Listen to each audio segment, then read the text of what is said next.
প্রোগ্রামটা আশুলিয়া থানা যুব দলের ব্যানারে দেশনেত্রী বেগম খালেদা জিয়ার রোগ মুক্তি এবং আমাদের দলের দায়িত্বপ্রাপ্ত চেয়ারম্যান জনাব তারেক রহমানের নির্দেশে এবং ডাক্তার দেওয়ান মোহাম্মদ সালাউদ্দিন বাবুর নির্দেশনায় এবং তাকে আমরা প্রধান অতিথি করে আমাদের এই আশুলিয়া থানা যুব দলের ইফতার মাহফিলটা আমরা করতে যাচ্ছিলাম। তো দীর্ঘদিনের আশা ছিল আমরা রূপায়ণ মাঠে একটা প্রোগ্রাম করব এবং আশেপাশের সকল মুসল্লিদেরকে নিয়ে আমরা প্রোগ্রামটা করব এবং আমাদের থানা যুব দলের প্রত্যেকটা ইউনিয়নের নেতৃবৃন্দ আমাদের এই প্রোগ্রামে উপস্থিত থাকবে। তো আমরা 2 দিন আগেও এই মাঠ ভিজিট করেছি এবং এইখানে সার্বিকভাবে এই জহির আছে ওরা যারা আছে এটা পরিচালনা করতেছিল। তো কখন এটা কিভাবে এই ঘটনাটা ঘটলো আসলে আমরা অবগত না। আমরা তো আসলে এখানে প্রোগ্রামটা করতে আসবো, আমরা শেষ মুহূর্তে আসার জন্য প্রস্তুতি নিচ্ছিলাম।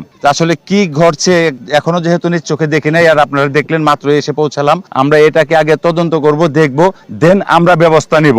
এখানে 2500 লোকের রিজিক নষ্ট করেছে যারা এটাকে আয়োজন করেছে, আমরা আয়োজন করেছি, আমরা বুঝতেছি আমাদের কেমন লাগতেছে।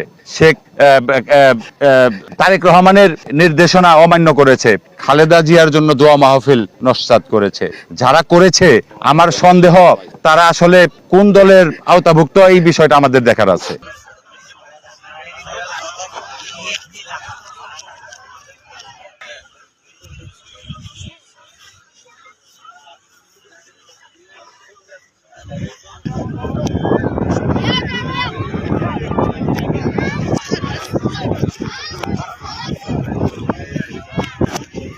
Ah, ese que es la